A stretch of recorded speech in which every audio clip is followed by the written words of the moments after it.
Hi, this is Brandon from Watches on You. Today we're at Continental Diamond in St. Louis Park taking a look at the new Breitling Super Chronomat 44 B01. And first I want to thank Continental Diamond in St. Louis Park for providing the pieces for the purposes of this review. I'll drop a link in the description to their website if you want to inquire about purchasing any of these pieces or one of the pieces from many of their other premium brands. Now let's move on again with this piece. So this is the new Breitling Super Chronomat. And I'll be honest, when I first saw this, I wasn't that excited. I was like, oh, it's a bigger chronomat. No, there's actually a lot going on with this piece that makes it, in my opinion, better than the standard chronomat, which is 42 millimeters. So just kind of getting into, again, what makes this watch different than the normal chronomat. This one is 44 millimeters in diameter. The chronomat is 42 millimeters. And it's basically, that's the least important difference in my opinion between the this one version and then the standard version. The biggest difference for me is the ceramic bezel and the ceramic crown, as well as chronograph pushers. Now the quality of this piece is really phenomenal, specifically with that bezel.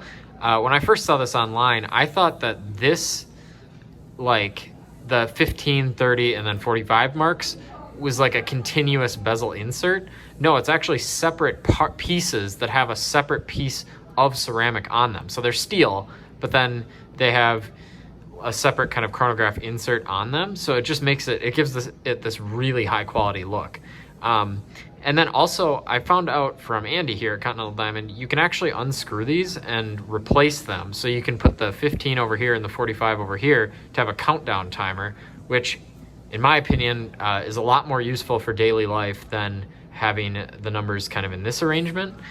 So I thought that was really cool. And that's something that Breitling stopped doing with the chronomat. They actually used to a while ago, but they stopped doing it and now it's back. So that's a really interesting feature that I think is really cool and really useful, kind of because you can really customize the watch to make it your own and for your own purposes. Another thing I really like about this watch that I recently noticed is the fact that all of the subdial hands have lume on them. That makes it very easy to use the chronograph at night. Many watches, for example, I have Omega Seamaster here, Seamaster chronograph, do not have lume on the subdial hands. Now this is an older model, but again, nevertheless, it's a fairly uncommon feature to see lume on the subdial.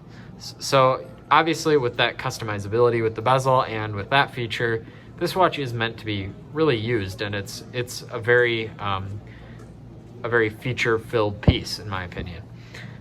The size overall, I mean, it's a big watch. If you have a pretty small wrist, I mean, it might be kind of challenging to wear it. I would say that the rubber strap version would look probably better on a smaller wrist because you don't have as kind of thick of a bracelet. The rubber strap kind of makes the watch look a little bit smaller on a thinner wrist, but that is something I actually want to talk about a little bit here.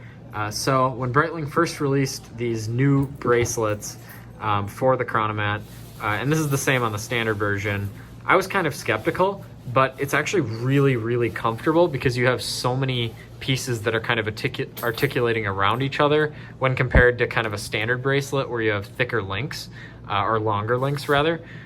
So it's actually a really interesting bracelet, and the design definitely is growing on me.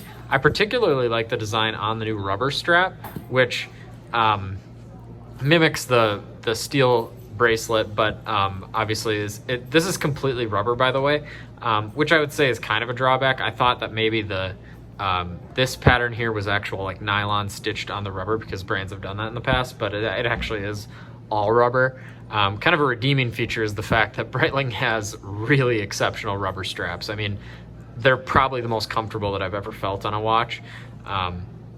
And I've been saying this for a really long time. I had an emergency that I bought a rubber strap for that I really ended up loving. And it's extremely comfortable. Moving on to the back of the watch to see the movement here, we have the Breitling B01 movement. We've got the 70-hour power reserve automatic, more than you'd ever need. You have very nice finishing. Again, personally for me, I prefer chronographs that are manual to automatic. I just love seeing kind of the mechanics underneath the piece, which you actually get on the new Duographs Premiers, just for a notable fact, which I actually just reviewed. But again, this watch is really meant to be, again, utilitarian, which the automatic feature definitely helps out with that, and makes the watch very kind of easy to use, easy as a daily wearer, and excellent. Another thing I want to note, the color on this blue ceramic is really, really cool. I would probably get the blue over the black. The black is really nice as well. It's this beautiful piano black, but I just think blue ceramic is something that's quite unique and it looks fantastic. Again, I also love the details that they added.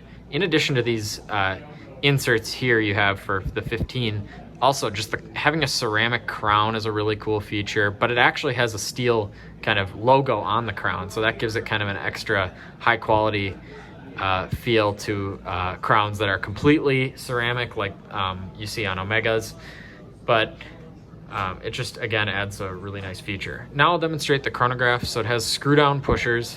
The watch has 200 meters of water resistance, which is excellent. So you definitely could go swimming with it with the screw down pushers down. I don't know the water resistance that you can use the pushers at, but it's never recommended you use a chronograph underwater. But that's just something to note. So now I'll stop the chronograph again, top pusher, and reset using the bottom pusher. Very easy to use. The pushers have a nice, very high quality feel to them.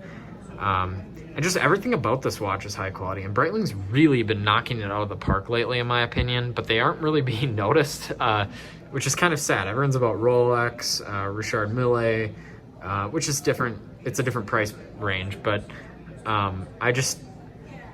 I think that Breitlings are definitely at the level of quality of kind of the newer Rolexes.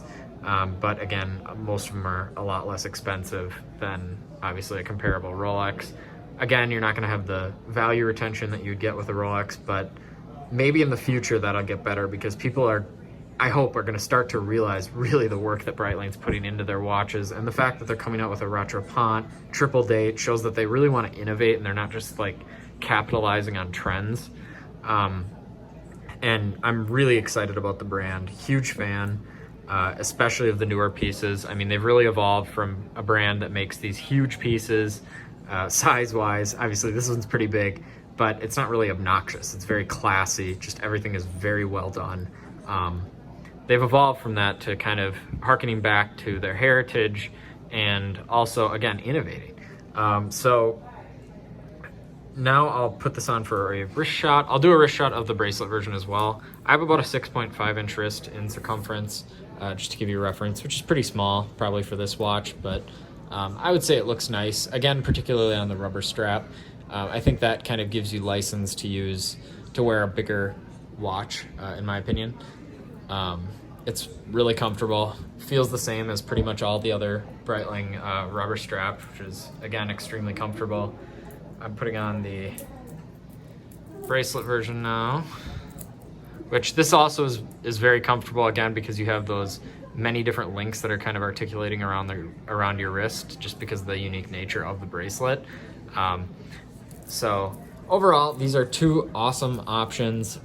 They really surprised me relative to what I thought. I kind of thought it was just another kind of a bigger version of the normal Chronomat, but you do get some extra features and some extra quality that I think goes a long way.